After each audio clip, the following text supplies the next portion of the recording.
कल जो कथा आप लोगों को सुनाने का प्रयास कर रहा था मैं अल्प रूप से,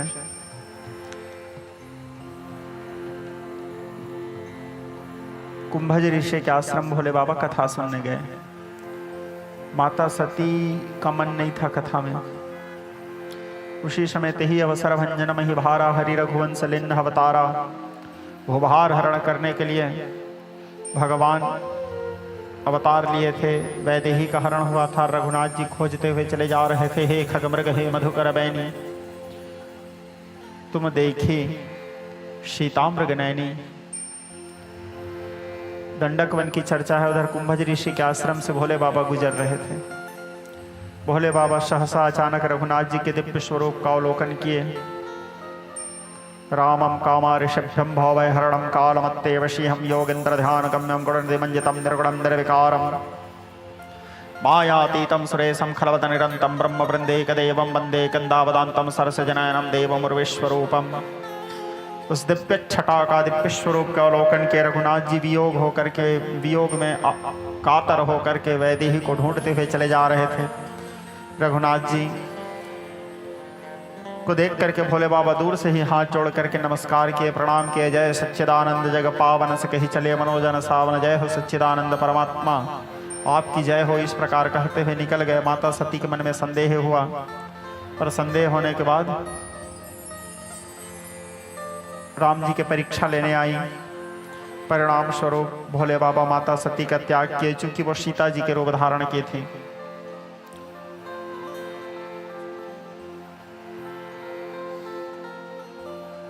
कल बताया सारी कथा को आप लोगों को। दक्षनंदनी सती देह तजी पार्वती तन पाई।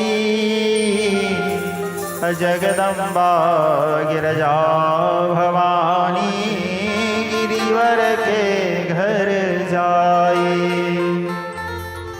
दक्षया अपमान जानी के योग यगनी में तंजारा। दक्षया अपमान जाने के योग यगनी में तंजारा। हृदय अनन्य भाव शंकर प्रति नारायण से वर मांगा।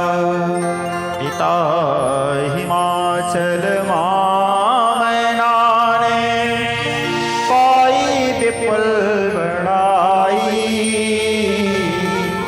जगदम्बा गिरजा भवानी गिरिवर के घर जाई।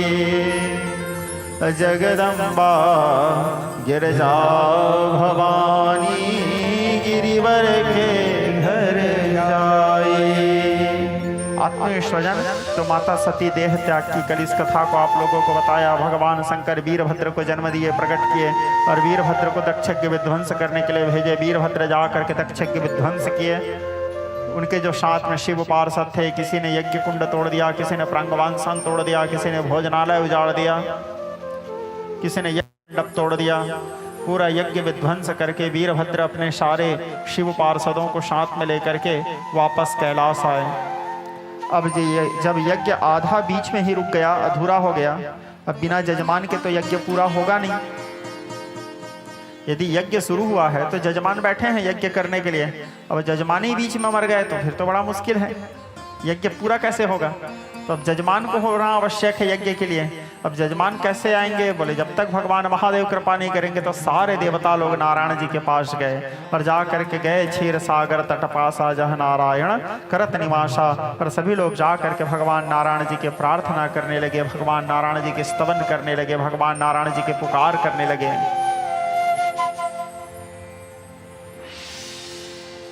मेरे लाज राख गिरधारे, मेरे लाज राख गिरधारे।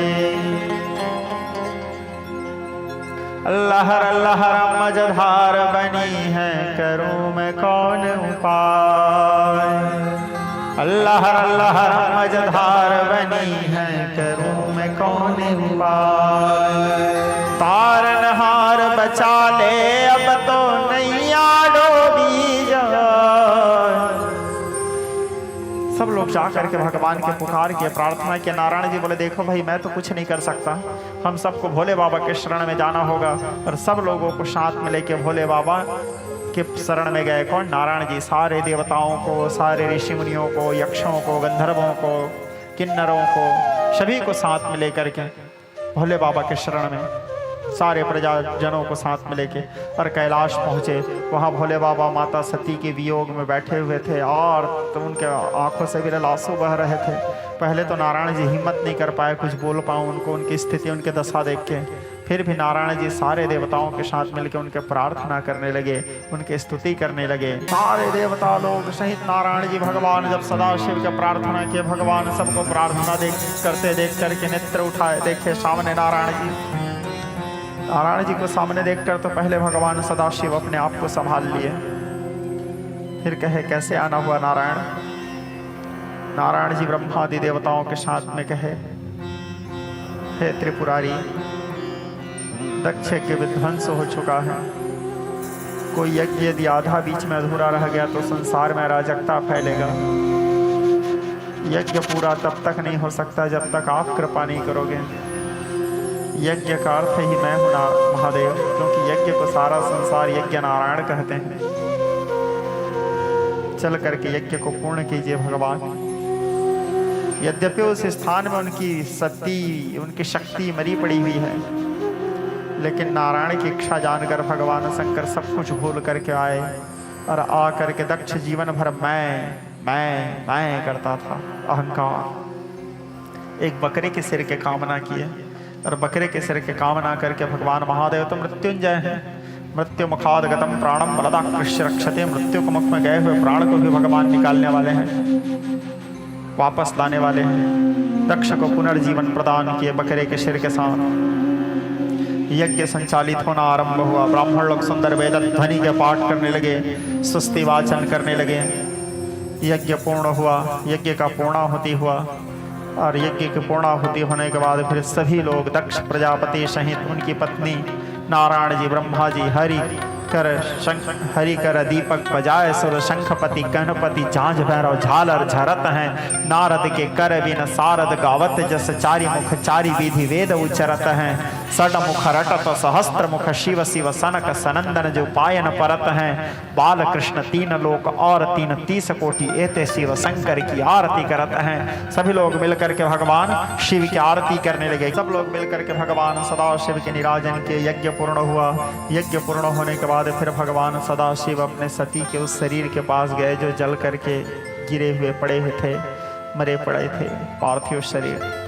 भगवान सदाशिव माता सती के शरीर को देख करके विलख विलख के रोने लगे, आर्तनाद करने लगे, पुकार करने लगे, सती सती जोर जोर से चिल्लाने लगे। उनके जटा कलाप बिखर गए, वस्त्रों का भी भान नहीं था भगवान महादेव को। सती के शरीर को आलिंगन करते हैं, गले से लगाते हैं भगवान महादेव और सती के उस शरीर को उठा करके भगवान महादेव वहाँ से चले गए। आकाश मार्ग में ऊर्ध्वगमन करने लगे। व्याकुल होकर के पागलों की तरह बावरा होकर के इधर उधर जब भटकने लगे, नारायण जी विचार किए यदि ऐसे ही भगवान सदाशिव भटकते रहेंगे तो संसार का क्या होगा। तो भगवान नारायण जी अपने चक्र को आदेश दिए। चक्र जा करके माता सती के शरीर को एक एक अंग को काटने लगे, एक एक स्थान में गिरता गया।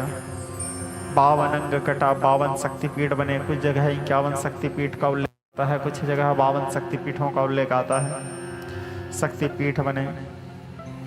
अब जब वो सती के शरीर पूरा नष्ट हो गया, भगवान महादेव सती के शरीर को न पा करके व्याकुल हो गए और अपने शिवत्व का त्याग कर दिए, ब्रह्मत्व का त्याग कर दिए।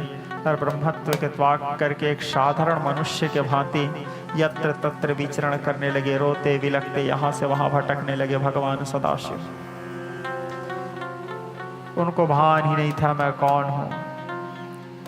उनके पीछे पीछे कुछ शिव पार्षद जिसमें प्रमुख नंदी जाते रहते थे। भगवान महादेव नंदी से कहे तुम कौन हो, मेरे पीछा क्यों कर रहे हो। सोचो नंदी तक को नहीं पहचान पाए कि नंदी कौन है। नंदी कहते हैं रोते हुए महादेव मैं आपका नंदी, भगवान महादेव कहने लगे, कौन महादेव? भगवान महादेव के इस दशा को देख करके नारायण जी को बड़ा दुख हुआ। भटकते भटकते समय कहीं पे गिर रहे हैं, कहीं पे चोट लग रहा है, कहीं पे व्याकुल है। ये जो कथा है भगवान महादेव के सती के देह त्याग के उपरांत की कथा बहुत करुण प्रसंग है, विलक्षण प्रसंग है। महादेव यहाँ वहाँ भटके आखिर एकांत शांत होकर के एक निर्जन स्थान पर बैठे हुए थे। नारायण जी विचार किया, ऐसे यदि भोले बाबा भटकते रहेंगे तो भी मुश्किल है, इनको जैसे करके भी उनके वास्तविक स्वरूप का बोध कराना है। वास्तविक स्वरूप का बोध तभी हो सकता है जब ये राम कथा सुनेंगे। भगवान महादेव को कुछ ब्राह्मण वृंद को सुंदर राम नाम कीर्तन करते हुए उनके सामने आए। ब्राह्मण वृंदों को देख करके, ऋषियों की टोली को देख करके पूछे, राम नाम सुन के तो पहले वो चौंक गए, क्योंकि राम नाम तो उनके हृदय को आराम देता है। आराम कल्पवृक्षाणाम। उन ऋषियों से पूछे, कौन हो? इतने सुंदर मधुर भजन गा रहे हो, तुम लोग कहाँ जा रहे हो? बोले, नीलगिरी क्षेत्र में राम कथा हो रहा है, कथा सुनने जा रहे हैं। भूख भी लग रहा था भगवान महादेव को, क्योंकि तो अपने आप को भूल गए थे, तो वहां खाने को मिलेगा। क्या अवस्था था उनका। सर्वेश्वर भगवान सदा बोले, हाँ वहाँ खाने रहने सोने सब की व्यवस्था है। ऋषियों की टोली आगे बढ़ा, पीछे पीछे भोले बाबा भी चल पड़े। जब वहाँ पहुँचे, काकभुसुंडी जी आसन लगा के बैठे हैं कथा करने के लिए। जैसे उस क्षेत्र में प्रवेश किए, क्षेत्र प्रवेश करते ही भगवान महादेव के सारा मोह दूर हो गया। ये उन्हीं का वरदान था काकभुसुंडी को, क्योंकि उनकी कृपा पात्र हैं काकभुसुंडी। उनको बोले थे, तू जहाँ रहेगा तेरे चारों ओर माया मोह व्याप्त नहीं होगा। तो उसके क्षेत्र में पहुँचते ही मोह से मुक्त हो गए। तो ये समझ गए, शिवोहम सदा शिवोहम, मैं तो शिव हूँ। लेकिन विचार किया, अब मैं सदा शिव बन के उसके पास कथा सुनने जाऊंगा तो वो कहाँ कथा सुनाएगा मेरे को, वो तो घबरा जाएगा। बोले, महादेव आए हैं। तो भगवान महादेव बोले, लेकिन राम कथा आज तब मेरे को सुनना जरूरी है, क्योंकि मन को शांत राम कथा ही करता है। शांतस्य सुखाय तुलसी रघुनाथ गाथा वासा निबद्ध मंजल मापनोति। तब फिर भगवान महादेव पंछी के रूप धारण किए। तहु कछु काल मराल तनु सादर किन्ह निवास। और पंछी के रूप धारण करके वहां राम कथा सुनने लगे। काकभुसुंडी सुंदर कथा सुनाने लगे। सारे ऋषियों के वृंद, सारे पक्षियों की टोली बैठा हुआ था।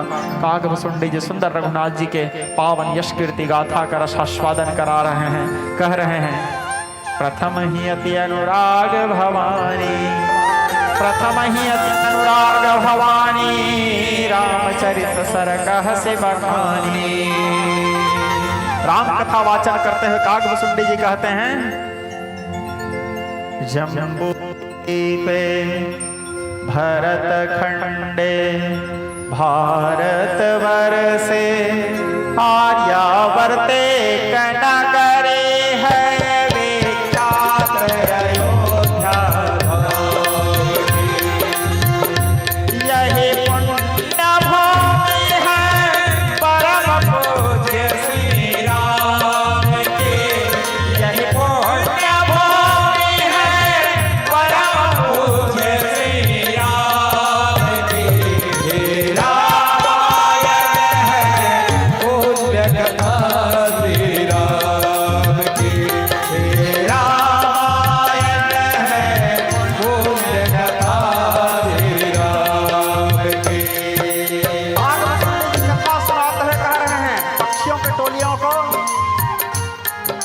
प्रथम ही अति अनुराग भवानी,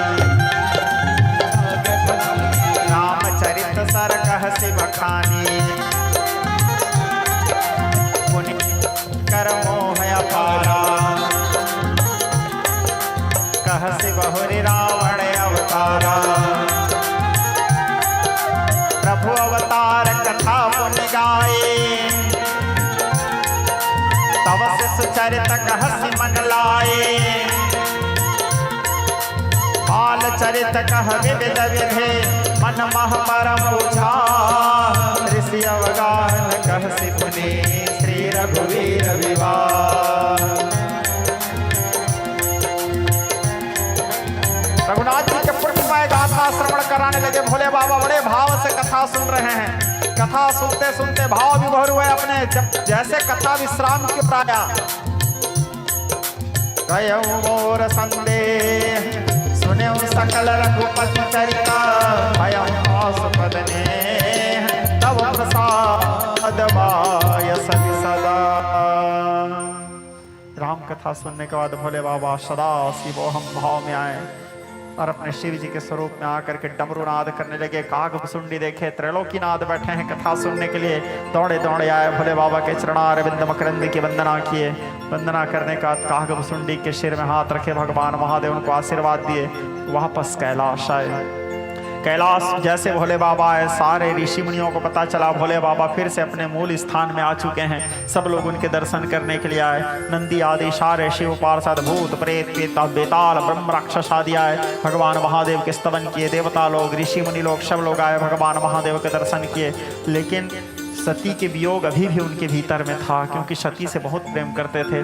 तो सती के वियोग में भोले बाबा बोले अब एक काम करता हूँ, मैं समाधि में जाता हूँ। और भोले बाबा नेत्र बंद किए, पूरे शरीर में भस्मादि लेपन धारण किए, मुंडमाला धारण किए और बैठी समाधि अखंडा पारा, अखंड समाधि में चले गए भगवान महादेव। यह सब रुचिर चरितमय भाषा, यह सब रुचिर चरितमय भाषा, अब सो सुनो जो बीच ही राखा। ये सारे चरित्र को तो मैंने आप लोगों को बताया, अब उस कथा को सुनो जिसको बीच में मैंने छोड़ दिया था। कौन से कथा? सती। भोले बाबा तो अब समाधि में चले गए अपने वासन स्थान में आके। सती जो देह त्याग की थी, देह त्याग करने के बाद अपने दिव्य स्वरूप मूलतम प्रकृति के स्वरूप धारण किए थे। ब्रह्मा जी बड़े चिंतित, सती के जन्म होना आवश्यक है, क्योंकि सती जन्म लेगी तभी तो फिर से शिव जी के साथ उनका ब्याह होगा। और उस बीच में क्या था, एक ताड़कासुर नाम करके असुर था, बड़ा अत्याचार करता था, सबको परेशान करके रखा था। देवता लोग उससे बड़े दुखी थे। तो ताड़कासुर का वध तभी होगा जब शिव पुत्र का जन्म होगा, और शिव पुत्र तभी जन्म लेंगे जब शिव जी विवाह करेंगे। इधर तो भोले बाबा समाधि में हैं, तो शिव जी विवाह किसी साधारण से तो कर नहीं सकते, के लिए तो शक्ति चाहिए, वो भी मूलतम शक्ति चाहिए। तो शक्ति का जन्म तभी होगा। अब योग्य पिता खोजना है। पिछले बार के जो पिताजी थे वो तो दुष्ट थे, तो सही पिता चाहिए। तो सही पिता खोजने के लिए ब्रह्मा जी निकले। देखे पर्वतराज हिमालय सभी प्रकार के योग्यताओं में योग्य हैं। तो पर्वतराज हिमालय से कहे, हे पर्वतराज, आदि शक्ति जो ब्रह्मस्वरूपिणी है उनके कठोर तपस्या करो और भगवती से वरदान मांगो कि वो तुमको पुत्री के रूप में प्राप्त हो। और जब तुम्हारे पुत्री बन करके जन्म लेगी तब फिर तुम्हारे पुत्री का विवाह हम भगवान शिव के साथ कराएंगे, क्योंकि नारायण जी तो अपने शक्ति के साथ भासमान है महालक्ष्मी के साथ, ब्रह्मा जी भी अपने शक्ति के साथ भासमान है माता सावित्री के साथ, लेकिन भगवान सदाशिव अकेले एकांत शांत मौन होकर बैठे हुए हैं। मनस्वे धीर तापस्वे बैठा विचल ध्यान लगाए। कैसे बैठे हैं महादेव? धीर मनस्वे धीर तापस्वे बैठा विचल ध्यान लगाए। वैरागी पे कोई प्रभाव नहीं है, एक ऋतु आए एक ऋतु जाए। ठंडी आ रहा है, भगवान महादेव को ठंडी नहीं लग रहा है। गर्मी आ रहा है, उनको गर्मी नहीं लग रहा है। पानी गिर रहा है, उनको कोई फर्क नहीं पड़ रहा है। जैसे बैठे हैं, जैसे हमेशा रहते हैं, वैसे ही हैं भगवान महादेव। न भूमिर न चापो न वह्नि न वायो न चाकाशास्ते न तंद्रा न निंद्रा न ग्रीष्मो न शीतम न देशो न वेशो न यस्यांसे मूर्तिस्त्रिमूर्तिस्तमिड़ेयं शाश्वतं कारणं कारणानं शिवं केवलं वासकं वासकानां तुरीयं तमः पारमत्यन्तहीनं प्रपद्ये परम पावनं द्वैतहीनं। ऐसे भगवान सदाशिव बैठे हैं। तो पर्वतराज हिमालय से कहे कि तुम तपस्या करो। तब पर्वतराज हिमालय ब्रह्मा जी के निर्देश को पालन करके माता मैना को अपने साथ में लेकर के कठोर तपस्या करने लगे। किनके? वो मूलतम प्रकृति भगवती शक्ति की। माँ सुख दुख निवारणी हे सर्व मंगल कारणी हे शुभ निशुभ संहारणी हे महिष दानव मर्दनी काली है तू ही कपालिनी हे माँ तो सृष्टि सृजन करे हे दानव कदलन करे दुर्गा तू ही लक्ष्मी तू ही सरस्वती का स्वरूप है कण कण में तू ही समाई है तू ही छाव है तू ही धूप है हे चित चित्तपूर्णी नमस्तुते, हे ज्वाला देवी नमस्तुते, कामाक्षा देवी नमस्तुते, मां शेरवाली नमस्तुते, नमस्तुते नमस्तुते नमस्तुते। जगदम्बा के प्रार्थना करने लगे, स्तुति करने लगे, अनेक प्रकार के उनके प्रार्थना किए। प्रार्थना करने के उपरांत शुभ समय पा करके जगदम्बा मां पर्वतराज हिमालय के सामने प्रकट हुई। जब प्रकट हुई तो क्या विलक्षण स्वरूप था भगवती का। विद्युद्दान समप्रभा प्रगपते स्कंदे स्थिता, कन्यामी करवालखेट विरस्ता विरसेविता, हस्ते चक्र गदा शिखेट विशिखं चापं गुणतर्जनी, विभ्राणावदलंबितं सुधरा दुर्गा त्रिनेत्रं भजे। अलौकिक स्वरूप में भगवती उनके सामने प्रचया योगिनी, या प्रकृति वदन्ति मुनिस्तत्त्वार्थ विद्याः परां, देवी प्रणमामि विश्वजननी स्वर्गापवर्गप्रदां। सामने प्रकट हुई भगवती, बोले क्या इच्छा है पर्वतराज। पर्वतराज हिमालय कहता है माँ, मैं आपको अपने पुत्री के रूप में प्राप्त करना चाहता हूँ माँ।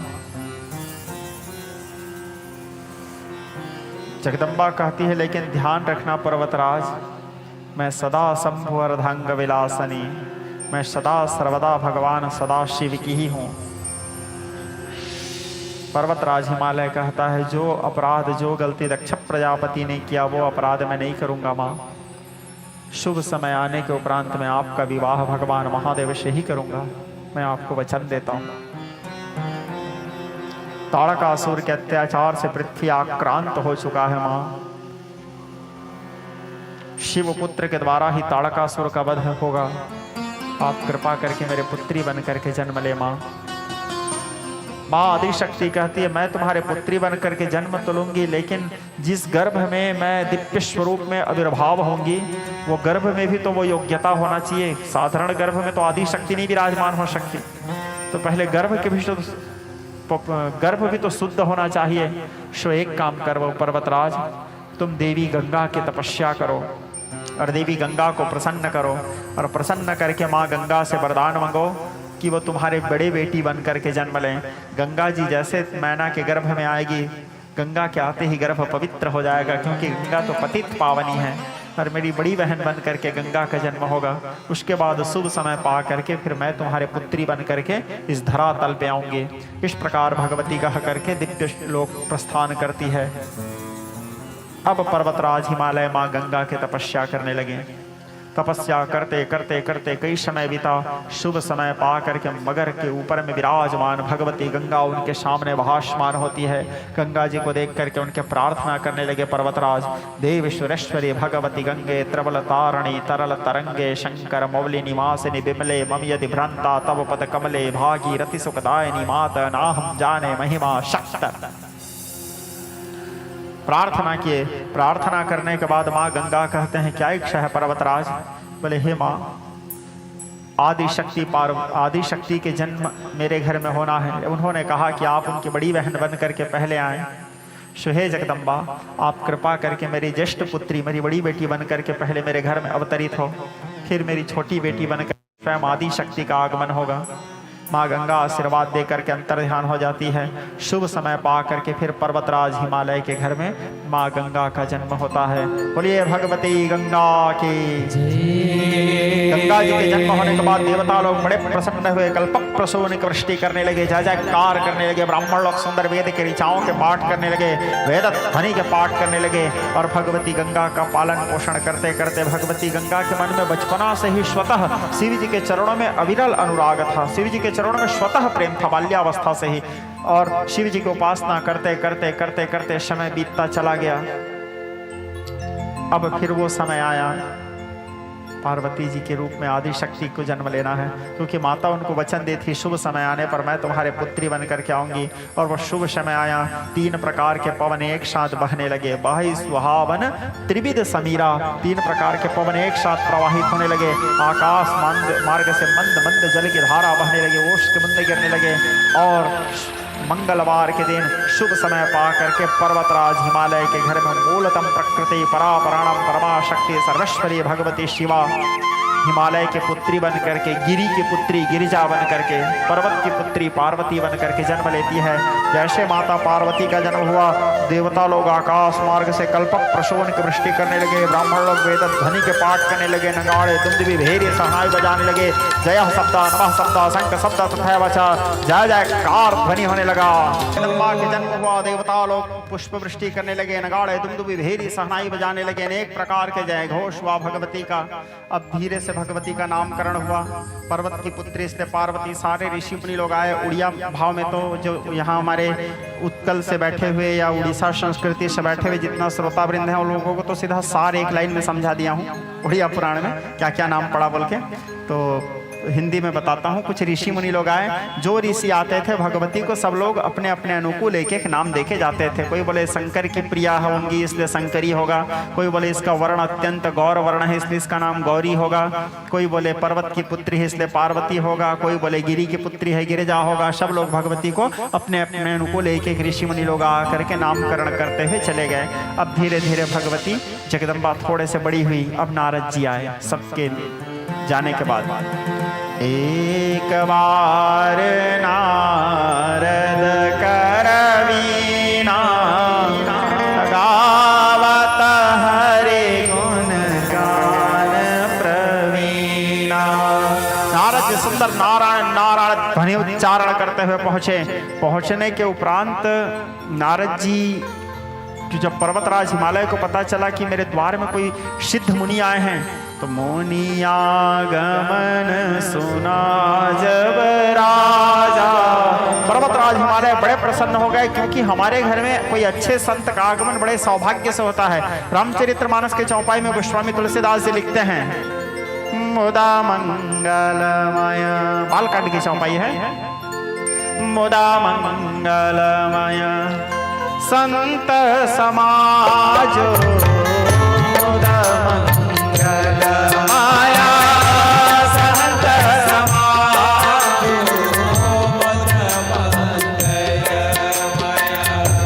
जो जग जंगमा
गोस्वामी जी लिखते हैं, संत उदय संत तहितकारी। हमारे जीवन में कोई अच्छे संत का आना बड़ा सौभाग्य है, क्योंकि जब हमारा बहुत जन्मांतरे भवेत् पुण्यम, जब हमारे बहुत से जन्मों का भाग्य उदय होता है तब हमारे जीवन में कोई अच्छे संत का आगमन होता है। तो ये पर्वतराज हिमालय को पता चला नारद जी आए हैं, क्योंकि नारद जी तो फिर नारद जी हैं, सात्वक तंत्र पंचरात्र भक्ति के रचयिता हैं, परम वैष्णव, निरंतर जो नारायण नाम का पावन उच्चारण करते रहते हैं। 64 भक्तियों का जिन्होंने निरूपण किया है, भक्ति सूत्र लिखा है जिन्होंने। अनिर्वचनीयम प्रेम स्वरूपम मुका स्वादम न प्रकाशते क्वापि पात्रे कामना रहितम गुणरहितम सर्वदा विच्छिन्नम तत्प्राप्नोति तच्चिंतति तदवलोकयति। ऐसे भाष्य करने वाले नारद जी गदगद। और भागवत जी के महत्यम कहता है नारद जी के विषय में, जयति जगति मायाम यस्य काया धवश्यते वचन रचनमेकं केवलम चाकलस्य ध्रुवपदमपि यातो यत्कृपातो ध्रुवयं सकल कुशल पात्रम ब्रह्मपुत्रम नतोष्मि। जिसके कृपा से ध्रुव परम पद को प्राप्त कर लिए, भगवान के गोद में बैठ गए। ऐसे नारद जी गदगद हो गए, सुंदर द्वार तक आए, उनके स्वागत किए, उनके पाद प्रक्षालन किए, उनके चरणों तक पान किए, उनके चरणों के जल को पूरे महलों में सिंचन किए। नारद जी को बिठाए, जलपान कराए। जलपान कराने के बाद नारद जी के गोद में ला करके उस कन्या को बिठाए। नारद जी कन्या को अपने गोद में लिए, हाथ देखे कन्या के। पर्वतराज हिमालय पूछे, बोले हमारे बेटी के भाग्य थोड़ा बताओ नारद जी, इसका भाग्य कैसा होगा, इसका पति कैसा होगा, इसका शादी कहाँ होगा, इसके भाग्य कैसा है। नारद जी भाग्य देखे, त्रिकालदर्शी थे नारद जी, बड़े ज्योतिषाचार्य भी थे। नारद जी बोले इसके भाग्य रेखा बता रहा है, इसका जो पति होगा वो त्रिभुवन पति होगा। पर्वतराज हिमालय का दिमाग खराब। अब कोई बोलेंगे तुम्हारे बेटी के पति त्रिभुवन पति होगा तो उसका तो दिमाग खराब हो जाएगा। हालांकि भोले बाबा त्रिभुवन पति हैं, वो तो जगत पति हैं, जगत पिता हैं, जगत गुरु हैं। भूत प्रेतों के संग में रहने वाला होगा। इनके जो पति है उनका कोई घर नहीं होगा, बेघर रहेंगे। कब किस जगह में रहेंगे कोई ठिकाना नहीं, इनके निवास स्थान कोई परमानेंट नहीं है। भूत प्रेत पिशाचों के साथ घूमने वाला होगा, नंग धड़क में घूमने वाला होगा, निर्गुण नीलज कुबेश कपाली अकुल अगेह दिगंबर व्याली। पर्वतराज हिमालय भीत भीत कांप गए पर्वतराज हिमालय। नारद जी बोले चिंता मत करो पर्वतराज, ये जितने लक्षण बताया ये सारे लक्षण केवल देवादिदेव भगवान महादेव से मिलते हैं। और मुझे लग रहा है कि तुम्हारे बेटी के पति स्वयं सर्वेश्वर भगवान सदाशिव होने वाले हैं, लेकिन शिव को पाना बहुत कठिन है। शिव को पाना और अभी पति भाव में पाना बहुत कठिन है। उसके लिए अभी से सती को तपस्या करना पड़ेगा। और सती के कानों में नारद जी सुंदर मंत्र प्रदान किया, पंचाक्षर मंत्र। बोले बेटी इस मंत्र का जाप करना, यही मंत्र तुझे शिव तक पहुंचाएगा। और बता करके नारद जी वहां से चले गए। माता पार्वती नारद जी को कुंवारी पना में ही अपने गुरु मान ली, क्योंकि गुरु मंत्र दिए हैं। और माता पार्वती बाल्यावस्था से ही पर्वत के श्रृंखला में बैठ करके, गुफा में बैठ करके लिंग स्थाप विधिवत करी पूजा, लिंग स्थापना करके रोज शिवलिंग को स्नान कराना, दुग्ध से, दधी से, घृत से, मधु से, शर्करा से, पंचामृत से बिल्व पत्र समर्पित करना, सनी पत्र समर्पित करना, अपराजिता पुष्प चढ़ाना, पारिजात पुष्प चढ़ाना, धतूरा के पुष्प चढ़ाना, कणेर के पुष्प चढ़ाना, ये सब भगवान महादेव को बड़े प्रिय हैं। कमल के पुष्प चढ़ाना और भगवान महादेव को भस्मादि लेपन करना और सुंदर उनकी आरती करना, निराजन करना, उनकी स्तुति करना और निराहार रह करके तपस्या करने लगी। और निरंतर मन में एक ही भाव, नमः शिवाय, नमः शिवाय, नमः शिवाय।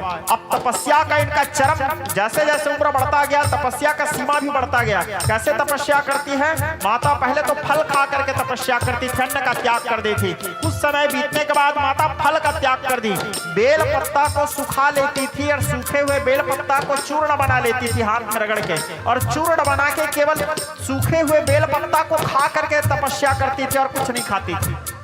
सूखे हुए पर्ण को खा करके माता तपस्या करती थी, इसलिए माता पार्वती का एक और नाम पड़ा अपर्णा। जो पर्ण खा करके उपवास रहे, अपर्णा। देवी सतनाम में आता है अपर्णा एक अपर्णा पाटला पाटलावती। रामचरितमानस में तुलसीदास जी लिखते हैं, भया हो सुखा ने ओ तब पर्णा, भया हो सुखा ने ओ तब पर्णा, भया हो सुखा।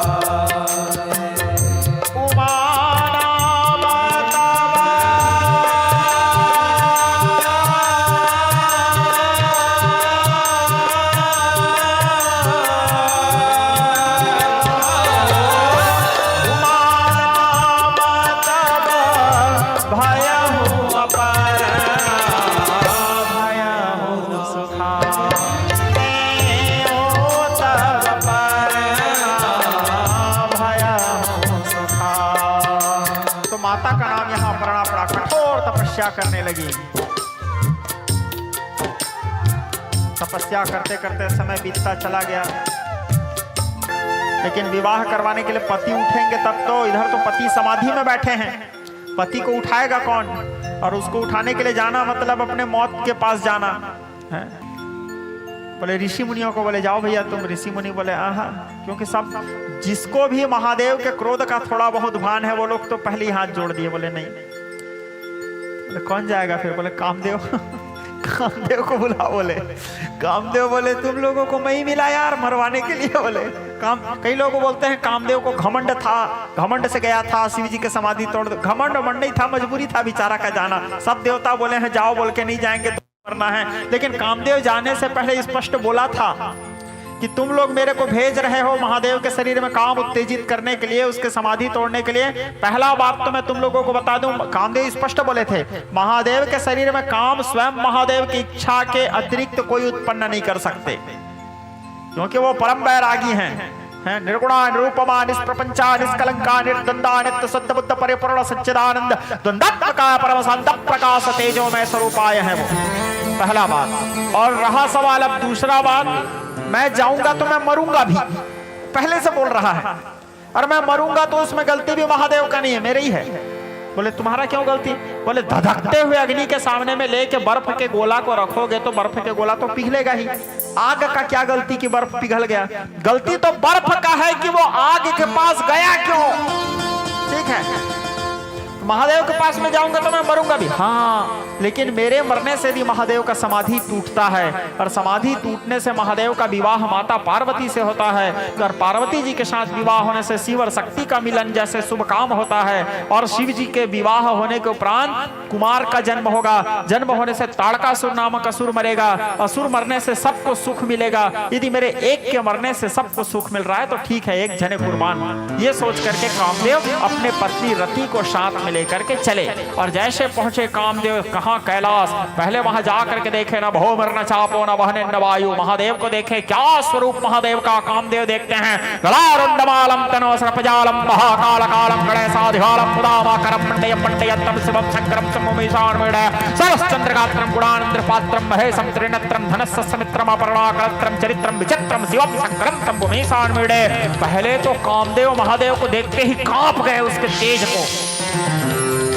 कामदेव सोचा अब मरना है तो डरना क्यों, आया तो हूं ही। बोले ठीक है। अब फिर कामदेव वहां पर ऋतुराज वसंत का आह्वान किए। बसंत ऋतु जो है वो सभी ऋतुओं में राजा माना गया है बसंत ऋतु को। इसीलिए बसंत ऋतु को, बाकी ऋतुओं को सीधा शरद ऋतु, शिशिर ऋतु, ग्रीष्म ऋतु ऐसे बोलते हैं, लेकिन बसंत ऋतु को ऋतुराज बसंत कहते हैं। ऋतुओं का राजा है बसंत। दूसरा, बसंत ऋतु भगवान महादेव को बड़े प्रिय है। ठीक है, बसंत ऋतु भगवान महादेव को बड़े प्रिय हैं। बसंत ऋतु में एक ऐसा पुष्प मिलता है जो किसी ऋतु में नहीं मिलता। ठीक है, और वो पुष्प जो है भगवान महादेव को बड़े प्रिय पुष्प हैं।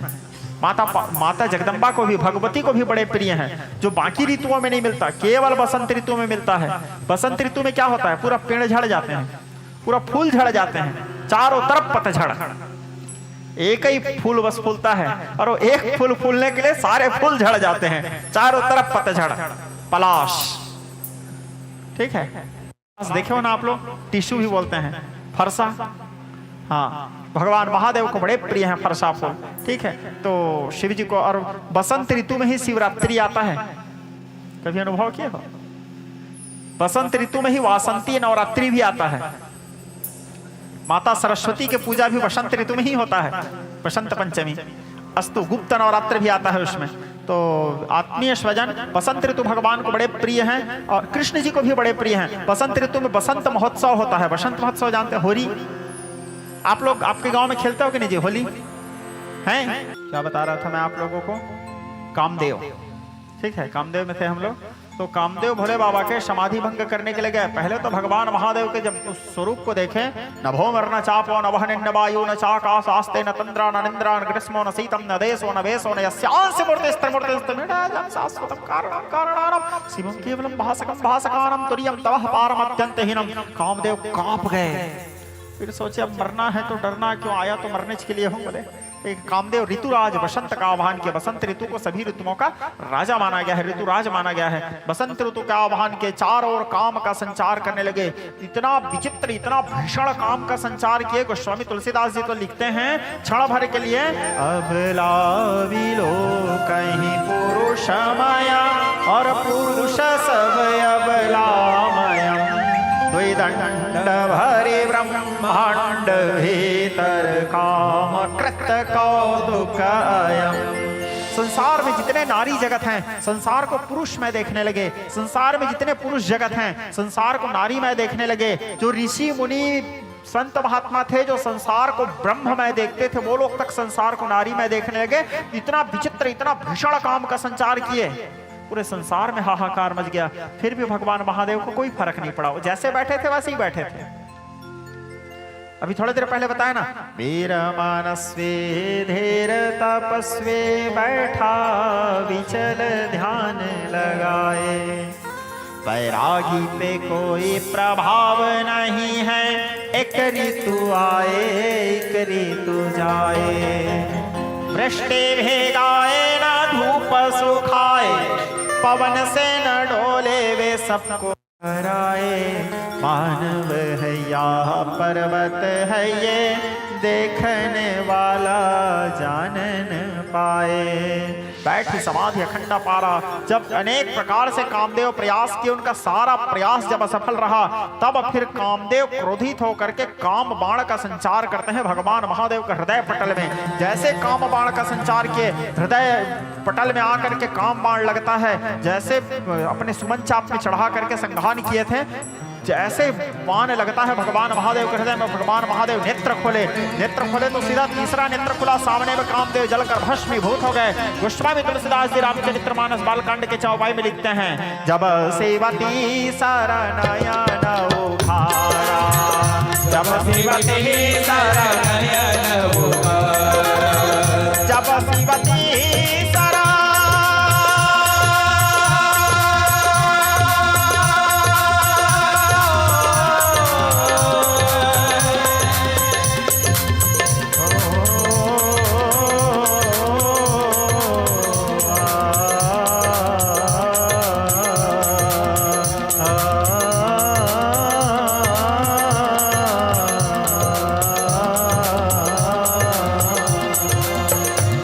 शिवती सरा,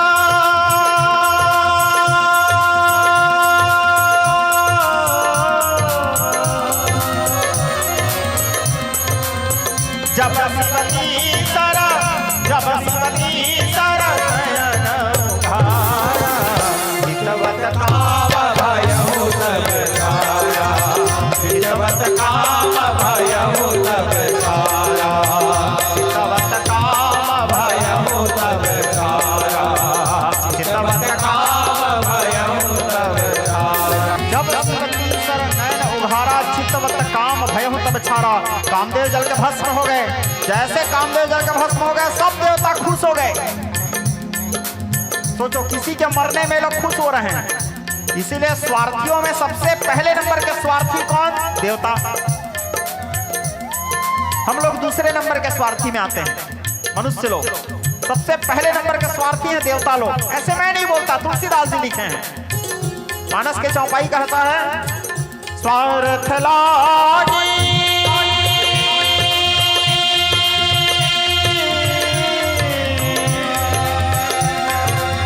स्वार्थ लागी करहि सब प्रीते, स्वार्थ लागी करहि सब प्रीते, सुर नर नाग सबहि के, सुर नर नाग सबहि के। सबसे पहले स्वार्थी कौन? देवता। दूसरे नंबर में नर मनुष्य लोग, तीसरे में नाग लोग, और फिर चौथे में सब लोग। तो सबसे पहले कौन? देवता। कामदेव मर गए, सारे देवता खुश हो गए, बोले अब भोले बाबा विवाह करेंगे, ताड़कासुर मरेगा, शिवपुत्र का जन्म होगा, हम सब लोग सुखी रहेंगे। लेकिन उसके पत्नी का क्या? वो तो विधवा हो गई। वो रोने लगी, विलाप करने लगी, रुरोदस्वर राजन, आर्तनाद करने लगी, करुण क्रंदन करने लगी, पुकार करने लगी, और भगवान महादेव के अनेक प्रकार के स्तवन करते हुए कहती है, बाबा आशुतोष शिव घरदानी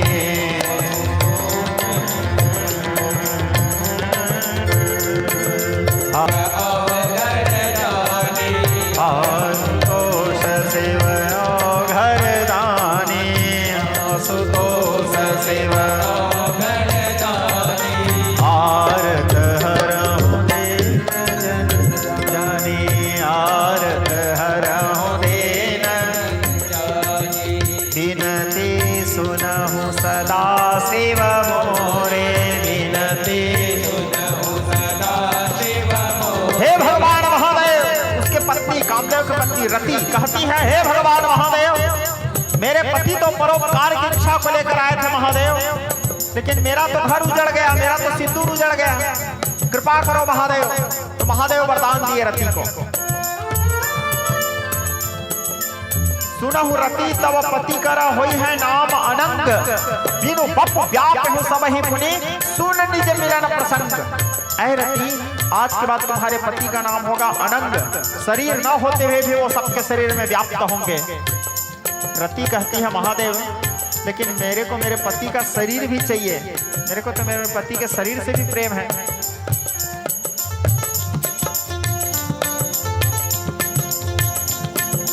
तब फिर भगवान महादेव रति से कहे, रति जब यदुवंश कृष्ण अवतारा होई है हरनि महामहि भारा, कृष्ण तनय होई है पति तोरा,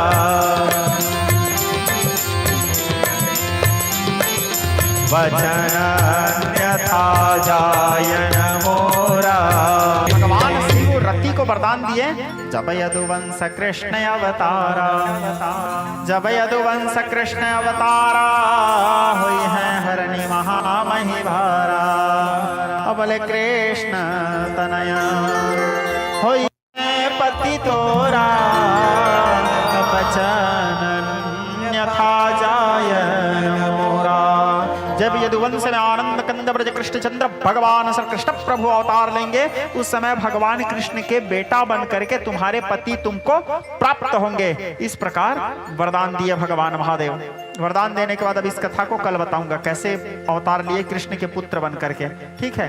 तो भगवान महादेव वरदान दिए, वरदान देने के उपरांत अब सारे देवता लोग पहुंच गए भगवान महादेव के पास, नारायण जी को सामने करके अनेक प्रकार की स्तुति किए। बोले महादेव, बोले हाँ, पार्वती बड़े कठोर तपस्या कर रही है प्रभु, आपको पति के रूप में प्राप्त करने के लिए ब्याह कर लेते उसके साथ। बोले भगवान महादेव, बोले पिछले बार भी तुम सब लोग मिलके बोले थे, परिणाम को तुम सब देखे हो।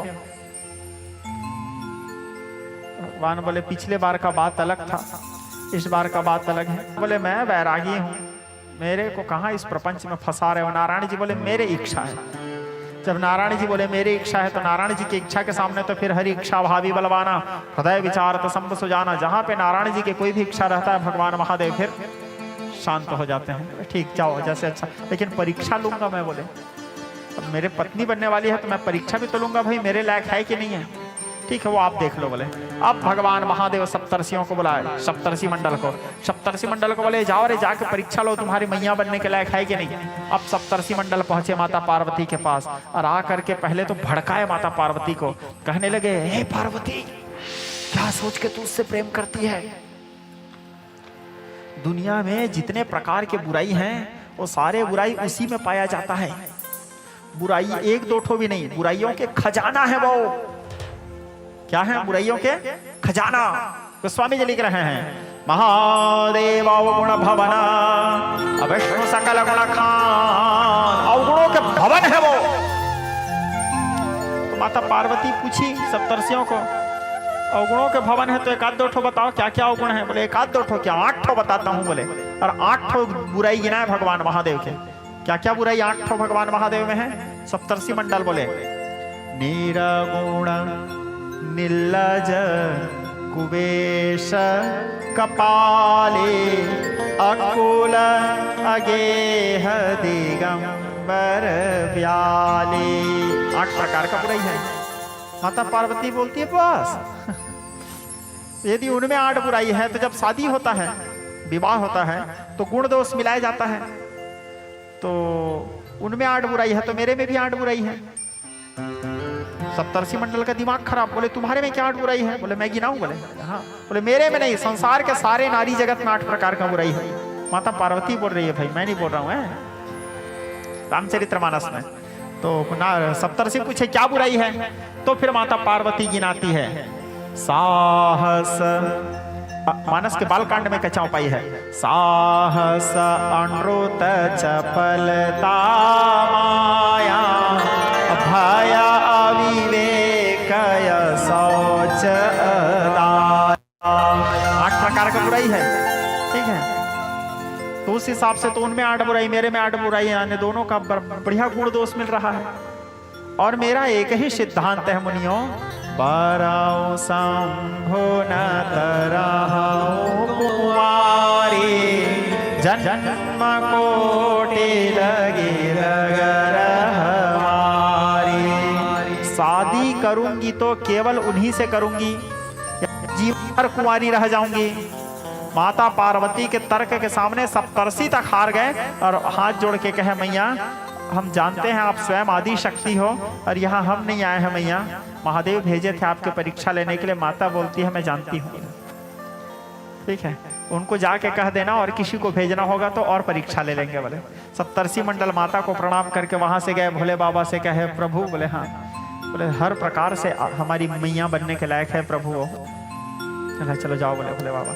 अब भोले बाबा मन ही मन तो भोले बाबा भी प्रसन्न है, क्योंकि उनकी शक्ति के भी एक अलग आनंद है। प्रेम के परिकृष्टता परिमार्जिता में जितना वियोग रहेगा उतना प्रेम शुद्ध होगा। भोले बाबा तपस्या का चरम स्थिति बढ़ते जा रहा है, लेकिन भोले बाबा उनको दर्शन नहीं दे रहे। और माता की तपस्या मनोभाव कैसा, एकमात्र लक्ष्य माता का, कठोर तपस्या करने लगी। अंत में तपस्या का असर तो अब भगवान के ऊपर भी होगा। भोले बाबा उनके सामने प्रकट हुए। जब प्रकट हुए तो क्या सुंदर स्वरूप था भगवान महादेव का। सिर ज्ञान गंगा चंद्रमा चित ब्रह्म ज्योति ललाटमा विष्णु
भगवती गदगद हो गई, नेत्रों से विरल अश्रुपात होने लगे, प्रेमाश्रुपावन बह चला। भगवान महादेव कहे हम तुम्हारे ऊपर प्रसन्न है देवी, जो इच्छा हो वर मांग लो। माता थोड़े संकोच कह नहीं पाई, क्योंकि देखो प्रेम करना अलग बात है, प्रेम के इजहार कर पाना अलग बात है, ठीक है। तो माता कह नहीं पाई। माता सिर झुका के कहती आप नहीं जानते मेरे मनोकामना क्या है प्राणनाथ। भगवान महादेव भी लजा गए, ठीक है, क्योंकि प्रेम तो भगवान महादेव भी करते थे। भगवान महादेव बोले ठीक है, तो एक काम करो, जाओ अपने पिताजी को बोलो तैयारी करेंगे। बोले तो माता पार्वती कहती है मैं बोलूंगी मेरे पिताजी को मेरे विवाह की तैयारी करने के लिए। भगवान महादेव बोले ये बात भी सही है, ये कैसे बोलेगी? बोले तुम घर जाओ मैं करवाऊंगा। बोले माता शिव जी के चरणारविंद मकरंद की वंदना करके गृह आती है, माता पिता के चरण वंदन करती है। अब भगवान महादेव ब्रह्मा जी को बुलाया, बोले इधर आओ पिताजी। और ब्रह्मा जी के खुशी का क्या ठिकाना, पिताजी बोल रहे हैं महादेव, ठीक है। ब्रह्मा जी आए, बोले हाँ पुत्र, बोले जाओ पिताजी विवाह के लिए लगन पत्रिका वाँचो, तैयारी करो विवाह के। बोले ब्रह्मा जी सारे ऋषि मुनियों के मंडलियों को लेकर आए, सुंदर गौरी गणेश जी का गणपति जी का पूजन किए। और गणपति जी के पूजन करने, शिव जी के विवाह में गणपति पूजन हुआ है, ठीक है। तो आप लोग सोच रहे अभी तो गणेश जी का जन्म नहीं हुआ है तो गणपति पूजन कैसे हुआ, ठीक है। गणेश जी का जन्म अलग विषय है और गणपति पूजन अलग विषय है, ठीक है। तो यहाँ पर भगवान गणपति का पूजन हुआ। गणपति पूजन कभी किसी दिन विस्तार से बताऊंगा देवी भागवत में इस कथा को। तो गणपति पूजन होने के बाद सुंदर लगन पत्रिका बाँचे, और लगन पत्रिका बाँचने के उपरांत ब्राह्मण लोग सुंदर स्वस्ति वाचन के शिव जी के विवाह की तैयारी अभी पर्वतराज हिमालय के यहाँ करने लगे। अब हिमालय के यहाँ तो तैयारी करने के लिए बड़े बड़े देवियाँ आ गई थी, नौ दुर्गा आ गई थी, दशम महाविद्या आ गई थी, क्योंकि आदि शक्ति के विवाह है। अनेक इंद्राणी आ गई थी, सारे देवताओं की पत्नियाँ आ गई थी तैयारी करने, सारे देवता लोग भी आ गए थे शामिल होने, क्योंकि अपने माँ बाप के शादी देखने का अवसर मिल रहा है। जगत पिता और अपने माँ बाप भी नहीं, जगत पिता और जगन माता के विवाह देखने का अवसर, सब लोग बड़े प्रसन्न हैं। लेकिन वहां कौन तैयारी करे, लड़की पक्ष में तो फुल तैयारी है, वहां कौन तैयारी करे। वहां तो जाने से पहले ऑक्सीजन लेवल खत्म हो जाता है, कोई शौक से तैयारी करने भी चले गए तो मर जाएंगे, और कहीं पहुंच भी गए तो वहां तो चारों तरफ बर्फ कुड़कुड़ा के मर जाएंगे ठंड में अकड़ के। तो वहां कोई नहीं, वहां कोई तैयारी नहीं। ब्रह्मा जी बोले अब शादी में तो दोनों तरफ तैयारी चाहिए, यहाँ कौन तैयारी करेगा कैलाश में। तो संसार में जितने भूत प्रेत पिशाच थे सबको बुलाया, बोले आओ रे आज तुम्हारे यार की शादी है। आप सारे ब्रह्मांड के भूत प्रेत पिशाच लोग पहुंचे वहां, अब विवाह की तैयारी करने लगे। अब भूत प्रेत लोग तैयारी कर रहे हैं तो सोचो क्या तैयारी हुआ होगा। अब अपने हिसाब से मड़वा गाड़े, मड़वा गाड़ने के बाद अब दूल्हा को तैयार करना है, नहडोरी होता है। तो नहडोरी, अब यहाँ नहडोरी के तो जरूरत ही नहीं है, कूल बर्फ है। दूल्हा के सिर में सहरा पहनाते हैं। बोले अब सहरा कहाँ से लाए, वहां उस समय तो कोई शॉपिंग मॉल था नहीं कि गए खरीद के ले आए। कहाँ दूल्हा के सिर में सहरा, वही जटा को लपेट दिए ऊपर, जो सिर के ऊपर दिख रहा है वही सहरा है। अब सहरा में कलंगी भी रहता है, कलंगी कहाँ से लाए, तो एक ठो सांप को पकड़े, उसके ऊपर में लपेट दिए। और सांप इतने सारे भूत को देख के बेचारा का बीपी बढ़ गया हो, तो डर के मारे थरथरा रहा है, जैसे अभी आप लोग ठंड में थरथरा रहे हो, वैसे ही वहां सांप भूत को देख के थरथरा रहे थे, ठीक है। तो वो एक भूत आया और सांप के मुंडी में चट से एक झापड़ मारा, वो सांप चौंक गया, ऐसे फन फैलाया, बोले हाँ ऐसे ही रहना, कलंगी सोना लगता है, बोले ठीक है। अब उसके बाद दूल्हा को पाउडर लगाना है, पाउडर कहाँ से लाए, बोले धू धू करते चिता जल रहा था, उठाया पूरे शरीर में भस्मादि लेपन किए, गले में मुंड माला पहना है। अब बोले व्याघ्र चर्म लपेटे, लपेटने के बाद विचित्र वेशभूषा बनाते देख करके भगवान के कुछ पार्षद आए, बोले क्या कर रहे हो यार, के दूल्हा 3-5 करेंगे हैं, तो नहीं करूंगा विवाह बोल के बाबा भड़क गए तो मुश्किल है, ले दे के तो विवाह के लिए माने हैं। बोले अब वो भूत प्रेत लोग सजाए। भगवान नारायण जी बोले एक काम करते हैं भैया, इसके साथ जाएंगे तो रेपुटेशन का सवाल है, भैया पागल आदमी को लेके आ गए हैं, बोलेंगे हम लोग चलो देवता लोग स्मार्ट लोग अलग जाते हैं, इसको छोड़ो। बोले सारे देवताओं को भगवान नारायण जी लेके गए, सारे ऋषि मुनियों को ब्रह्मा जी लेके गए। अब जितने भूत प्रेत पिशाच लोग थे बेचारा लोग चुचुआ गए, कोई नहीं ले गए उनको बारात में। बड़े दुखी होके भोले बाबा के पास आए, बोले वाह वाह, बोले हाँ वाह वाह वाह वाह, हमको कोई बारात नहीं ले गए बाबा। बोले मैं दूल्हा के साथ जाना, ऐसे भी दूल्हा के साथ जाने वाले का थोड़ा अलग रोल काल रहता है, मेरे साथ जाना। अब सारे भूत प्रेत और भूत प्रेतों के संख्या का गणना ही नहीं किया गया, इतना प्रकार के प्रेत, किसी के 3-4 ठो मुंडी है, किसी के कान उसके पेट में है, किसी के नाक पीछे तरफ है, किसी के आंख पैर के तलवा में है, किसी के एक तरफ हाथ और एक तरफ पैर, और एक तरफ इधर पैर एक तरफ इधर हाथ, किसी के नाभि पीछे में, किसी के आंख पीठ में, विचित्र वेशभूषा, कोई हाथ के बल चलते आ रहा है, कोई सिर के बल चलते आ रहा है, आवाज भी एक से एक, निकालो रे भूत प्रेत की आवाज रे। हमारे पास भी ये सब लोग भूत ही हैं, चल गा निकाल रहे, अरे आर्गन में तो निकलता है काका ये लोग क्या अभी लजा रहे हैं, ठीक है, थोड़ी देर बाद निकालेंगे, ठीक है। तो ये लोग ओरिजिनल भूत हैं, मैं सब लोगों को क्या है मंत्र विद्या से ले आया हूं अपने पास रखा हूं। कहीं छोड़ दूंगा तो फिर कहें 7 भूत हैं मेरे पास, सा रे गा मा पा दा नी, ठीक, सा नहीं है, 7 जन हैं बस, सा रे गा मा पा दा नी, वो सा विवेक महाराज है, ठीक है। ठीक है, वो संगीत का 8वां सुर है, ठीक है। हाँ, तो सारे भूत प्रेत लोगों को लेके भोले बाबा चले, बारात चलते चलते कुछ दूर गए। कुछ दूर जाने के बाद अब भूत प्रेत लोग रुक गए। भोले बाबा बोले क्या हुआ यार, क्यों रुक गए? बोले बाबा भारी दुखद है गा। बोले क्या? बोले पैर गा। बोले कैलाश से चलते आ रहे हैं, बोले हिम्मत नहीं हो रहा है बाबा जाने का। तो बोले तो आज बिहाव है बाबा। बोले हाँ, तो आज तो बनता है क्या बाबा? बोले ठीक है। अब वो लोग सुंदर रोड घोट के तैयार किए विजया पत्र, और तैयार करने के बाद सब लोग एक एक गिलास चमकाए विजया पत्र का सेवन किए। एक तो ऑलरेडी भूत हैं, और विजया पत्र ऐसा है उसको पीने वाला कोई भी आदमी भूत बन जाता है। एक तो ऑलरेडी भूत, वो लोग और एक एक गिलास विजया पत्र चमकाए, महाभूत बन गए। अब नाचते कूदते चले शिव बारात। सुंदर नाचते कूदते भोले बाबा के बराती पहुंचे कहाँ? पर्वतराज हिमालय के यहाँ। मैना सुबह आरती समारी, माता मैना जो थी सुंदर आरती थाल लेके सास खड़ी रहती है द्वार पर चार पूजा के लिए। जैसे देखी भोले बाबा के विकराल स्वरो, तन छार व्याल कपास हो गई। फिर ले दे के उनको संभाले अंदर गई। माता मैना कहती है नारद कर काह विगारा, भाग्य है तुम्हारा जो जगन पिता और जगन माता के पाणी ग्रहण करने का अवसर तुम्हें मिला है। जब अनेक प्रकार के उनको ज्ञान दिए तब उनके हृदय का सारा भ्रम दूर हुआ, और भ्रम दूर होने के बाद फिर माता पार्वती सुंदर 16 श्रृंगार करने लगी।